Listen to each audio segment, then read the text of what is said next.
प्यारे बच्चों, good morning. कैसे हैं आप? आई होप सभी अच्छे होंगे। चलिए, समय व्यर्थ ना करते हुए अपनी कक्षा को प्रारंभ करते हैं। लास्ट क्लास में हमने क्या स्टार्ट किया था? विमेय विश्लेषण नया चैप्टर स्टार्ट किया है। इसमें सदिशों से संबंधित बात हमारी हो गई थी।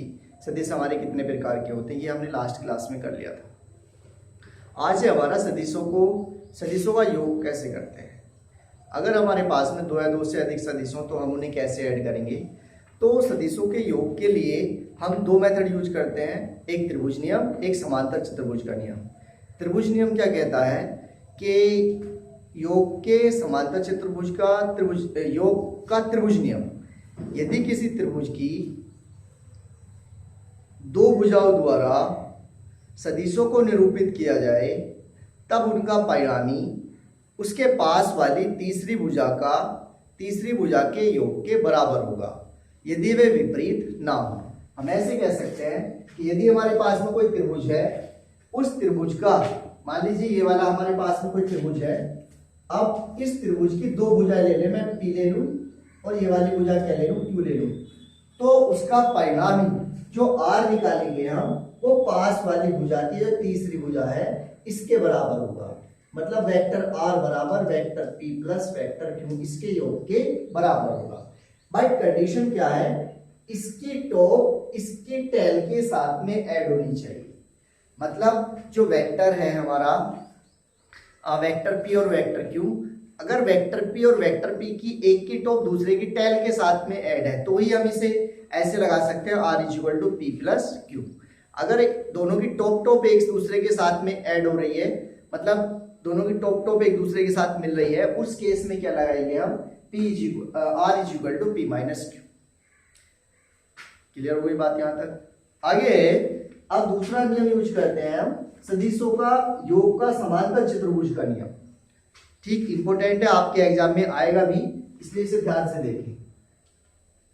समांतर चतुर्भुज का नियम ये क्या कहता है कि यदि किसी समांतर चतुर्भुज की दो पास वाली भुजाओं द्वारा सदिशों को प्रदर्शित किया जाए, मतलब सदिशों को प्रदर्शित किया जाए, तब उसका परिणामी कैपिटल आर उसके विकर्ण द्वारा प्रदर्शित किया जाएगा। तब उसका परिणामी उसके विकर्ण द्वारा प्रदर्शित किया जाएगा। इसे हम प्रूफ करेंगे अभी, कैसे इसके विकर्ण द्वारा प्रदर्शित किया जाएगा। देखें, मान लीजिए ये कोई हमारे पास में त्रिभुज है ए ओ ए बी। अब पहले क्या थी, दो भुजाएं हैं P और Q है हमारे पास। तो P Q क्या है हमारा वेक्टर, मान लीजिए एक वेक्टर P है, एक वेक्टर Q है। ठीक, अब मैंने इसे थोड़ा सा आगे बढ़ा दिया, ऊपर से परपेंडिकुलर डाली तो लंब डाल दिया, ये क्या बन गया हमारा। अब अगर मैं इसका परिणामी निकालूं P और Q का, तो विकर्ण द्वारा प्रदर्शित होगा। इट मींस ये वेक्टर R है, इसे मैंने इस तरफ बढ़ा दिया तो ये इसके R के द्वारा प्रदर्शित होगा। क्लियर? जब हम इसे ऊपर की ओर बढ़ाते हैं तो ये क्या बन रहा है हमारा, OCBN एक समांतर चतुर्भुज का निर्माण करता है। क्लियर? अब मुझे इससे परिणामी निकालना है कि जो आर आया है इसका मान कितना है। भाई अगर मैं इसे अलग ले लूं तो इसकी वैल्यू मैं नहीं निकाल सकते आर के लिए, हमें इसे पाइथागोरस थ्योरम लगानी पड़ेगी। पाइथागोरस थ्योरम के लिए एक एंगल 90 डिग्री, मतलब राइट एंगल ट्रायंगल भी तो होना चाहिए, तभी तो पाइथागोरस थ्योरम लगेगी। हमने क्या किया, इस वाली लाइन को आगे बढ़ा दिया, ऊपर से परपेंडिकुलर डाल दिया। अब देखिए OBN या ONB क्या बन रहा है हमारा, समांतर चतुर्भुज, राइट एंगल ट्रायंगल बन रहा है। राइट एंगल ट्रायंगल समझते हैं, समकोण त्रिभुज बन रहा है। तब यहां से क्या निकाल लूं मैं, cos थीटा का मान निकाल लिया हमने। cos थीटा बराबर किसके होता है, यहां से आपने पढ़ा होगा 10th क्लास में, आधार बटे कर्ण के बराबर होगा।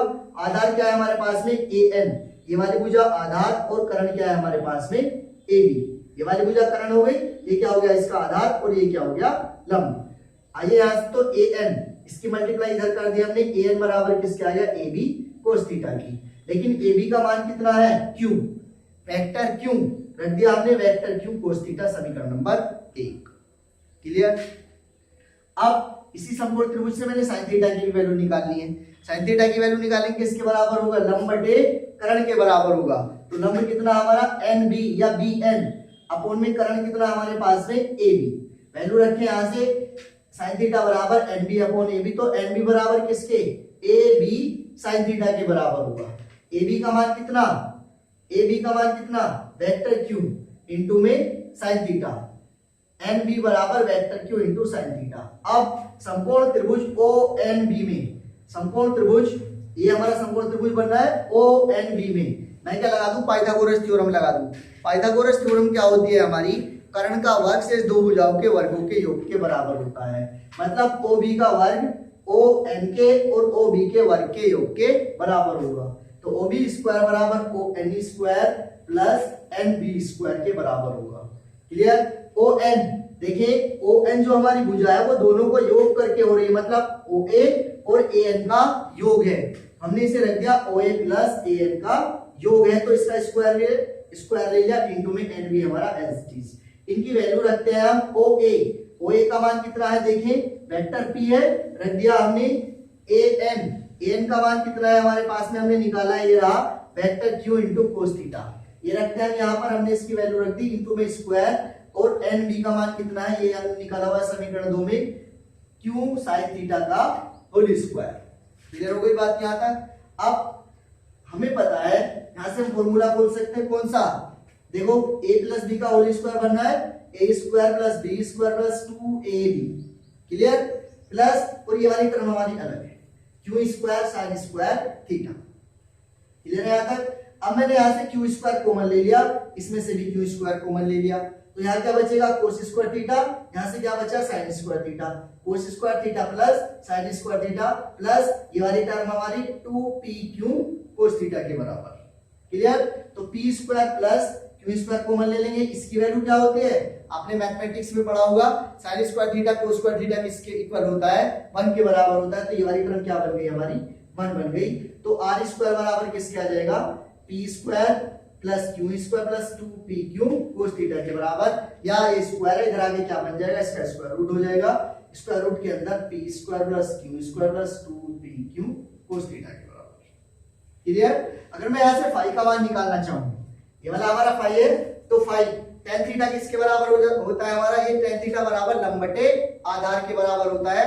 लंब कितना हमारा, ये रहा आधार, लंब एन बी अपन आधार कितना हमारे पास में, आधार ये हमारे पास ओ ए प्लस ए एन। तो अगर मैं tan फाई का मान निकालूं यहाँ से, tan फाई बराबर एन बी, और एन बी का मान कितना, ये रहा एन बी बराबर वेक्टर क्यू साइन थीटा अपन किसके बराबर, vector p plus A N की वैल्यू हमने निकाल रखी है, ये रही वेक्टर q इंटू में कोस थीटा के बराबर।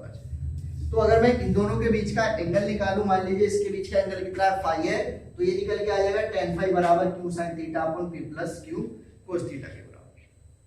क्लियर। इसे 2-3 बार रिमाइंड करके देखिए, तभी ये डेरिवेशन समझ आएगा, थोड़ा सा बड़ा है। ठीक, चलिए आज की क्लास में इतना ही, फिर से मिलते हैं, थैंक यू।